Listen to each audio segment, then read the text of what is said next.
La vie en Mauricie avec Catherine Brisson. Excellent lundi après-midi. J'espère que la fin de semaine a été belle, bonne, mais surtout reposante. Aujourd'hui, on va se la couler douce. Pourquoi pas aller en Espagne? C'est peut-être l'un de vos rêves. Vous allez voir, c'est beaucoup plus accessible que vous le croyez. On va en parler avec une experte. On pourra même l'appeler l'Espagnole. Hélène qui sera là en compagnie de Justin Bondelot pour la chronique voyage. Mais tout d'abord, vous le savez, à chaque année, les comédiens de Lens à Nicolet nous présentent toujours une pièce de théâtre vraiment extraordinaire. Je peux vous dire qu'ils travaillent très fort toute l'année pour nous offrir quelques représentations durant l'été. Cette année, on s'attaque à Marie-Laberge avec la pièce « Ils étaient venus pour ». Voici donc les comédiens de Lens.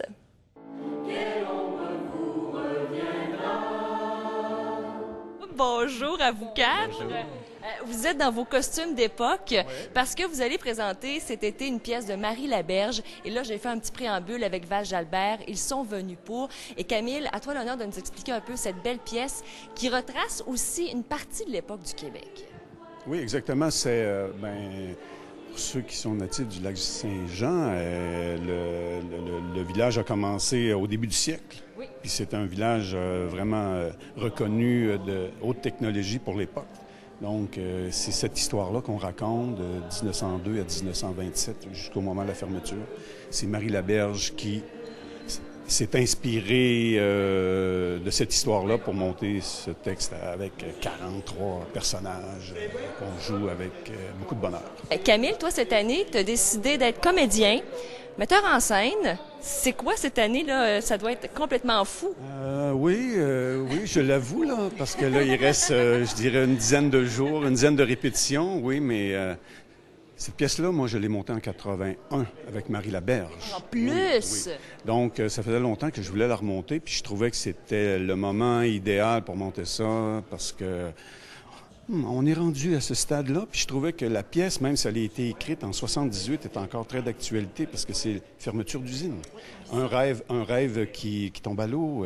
Les gens qui sont allés au village de Val-Jalbert, ils étaient choyés. Hein, c'était la crise économique, donc ils ont été sélectionnés. Ils pensaient faire leur vie là, mais au bout de 20 ans, c'est terminé, comme ça peut arriver encore aujourd'hui dans des usines où les travailleurs pensent vivre toute leur existence à faire le même job et on ne sait jamais, hein, c'est encore là. C'est encore d'actualité. Oui. Et pour les comédiens, justement, vous êtes dans vos costumes d'époque. Déjà, on sent que c'est pas 2010, là, 2011 plutôt. Ça vous fait quoi, justement, de se retrouver dans cette époque-là? Parce qu'évidemment, on l'a pas vécu, hein, donc c'est difficile de se mettre en tête. Mais justement, de se retrouver et de vivre avec ces personnages. Bien, c'est différent, c'est sûr. C'est historique, donc il faut faire de la recherche autant pour les costumes, pour l'interprétation. Ces gens-là vivaient pas de la même façon, donc il y avait un autre mode de vie. Donc il faut faire des recherches, s'inspirer de ça pour pouvoir adopter notre jeu, notre interprétation. Oui. C'est ça, c'est très intéressant de faire l'exercice de se mettre à leur place, dans le fond, à une telle époque, parce que c'est ça, les préoccupations étaient complètement différentes. Donc c'est un beau dépaysement qu'on a à vivre cette année. Oui, vraiment. C'est un dépaysement, puis c'est aussi de se rendre compte à quel point on a des moyens aujourd'hui qu'on n'avait pas à l'époque. Les gens, ils vont vivre des drames importants, puis si ça avait été vécu en 2011, il n'y aurait pas eu la même issue. Fait que c'est de se rendre compte à quel point la technologie, la société évolue, puis on est complètement ailleurs aujourd'hui. Pour faire partie des comédiens de Lens, il faut être passionné de théâtre parce que là, il y a plusieurs représentations. Ça va sûrement empiéter sur les vacances, les sorties avec les amis. Qu'est-ce qui fait que vous allez être sur scène une partie de l'été ici à Nicolet au Centre des Arts populaires? Qu'est-ce qui vous anime? Je pense que c'est le plaisir de donner au public à chaque été. Moi, en tout cas, c'est ce qui me ramène ici à chaque été. Autant, c'est une belle rencontre avec les gens, moi, je trouve. Moi, j'adore donner et recevoir. Donc, c'est vraiment le plaisir de partager, moi, dans mon cas. Puis, on est tellement une belle gang. C'est vraiment un plaisir à chaque année. On est une belle famille, je trouve.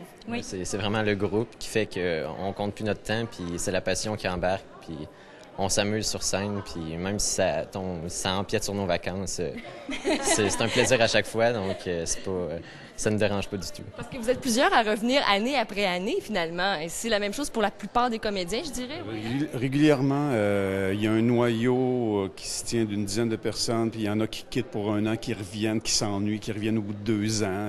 Il y en a des nouveaux qui se rajoutent d'année en année. Il y en a qui s'en vont, qu'on ne revoit pas. Mais le noyau reste le même, une dizaine, puis il y a des gens qui s'agglomèrent à ça. Oui. Bien, on voit que vous êtes vraiment une belle équipe. On a très hâte de voir la pièce. On va pouvoir voir des extraits dans les prochaines minutes. Moi, je vous souhaite le mot de Cambronne. Mot de Cambronne pour cet été. Amusez-vous bien, surtout, et faites revivre Val-Jalbert comme il se doit. Merci. Merci beaucoup.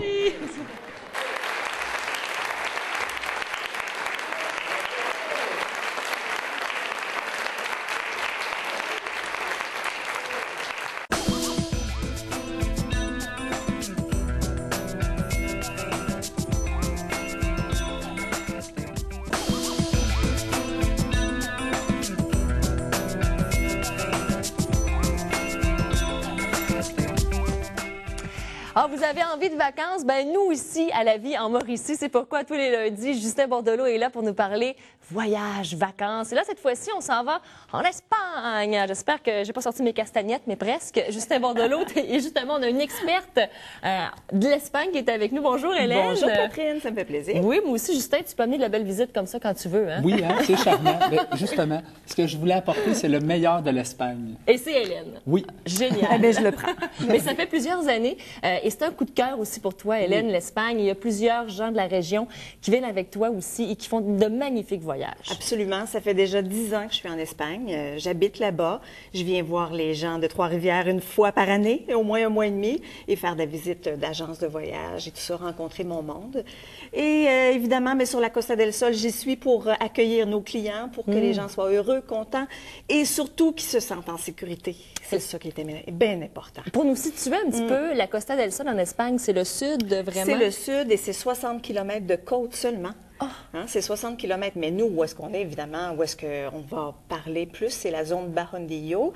C'est la zone où, bon, c'est très populaire à Torremolinos, mais les gens apprécient parce qu'à partir de là, on peut rayonner énormément, on peut faire beaucoup de kilométrage et se dépayser totalement.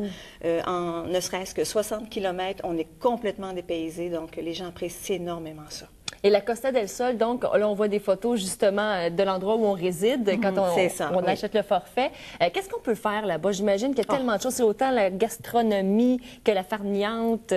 Tout. Vous pouvez faire de tout. On Écoutez, veut y aller. quand on fait la réunion d'information, on se prend la tête à deux mains après pour dire, mon Dieu, on va manquer de temps. Donc, 3 semaines sur la Costa del Sol, c'est très, très beau. Si vous avez 2 semaines, c'est fantastique, mais si vous pouvez, le 3 semaines, c'est l'idéal, bien Mais c'est sûr. l'Europe quand même, donc déjà de se rendre De aussi. traverser, c'est sûr. Beaucoup d'excursions qui sont proposées dans les grandes villes comme Séville, Grenade, Cordoue. Vous avez des campagnes aussi, bien sûr.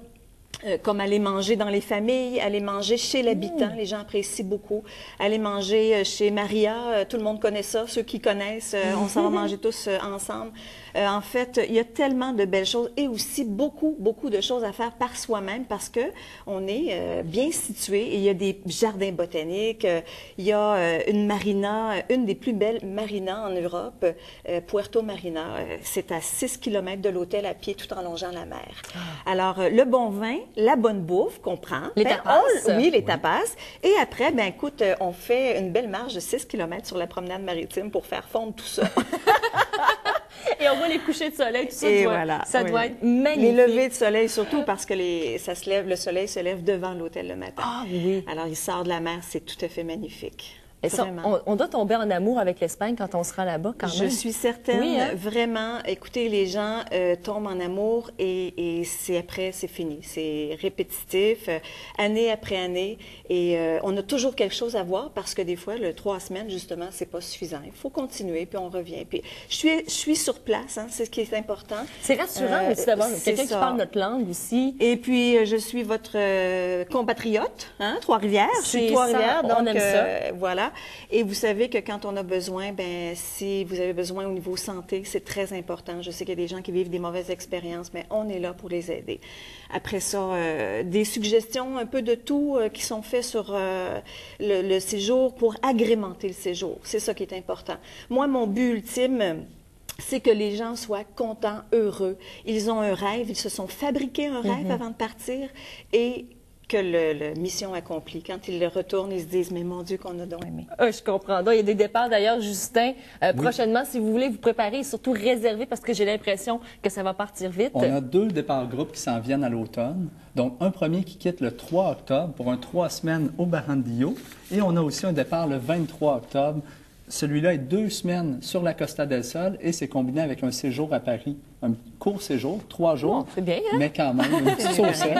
Oui. Et je tiens à rappeler un point important. L'Espagne est le pays le moins cher d'Europe. Donc, pour des gens qui veulent visiter, qui veulent découvrir le sud de l'Espagne, avec le pied à terre au Barandillo, ils vont vraiment pouvoir rayonner et c'est sans augmenter, sans doubler le coût de leurs vacances. C'est génial, ça donne tellement le goût de partir. Hélène et Justin, merci beaucoup. On s'en va en Espagne.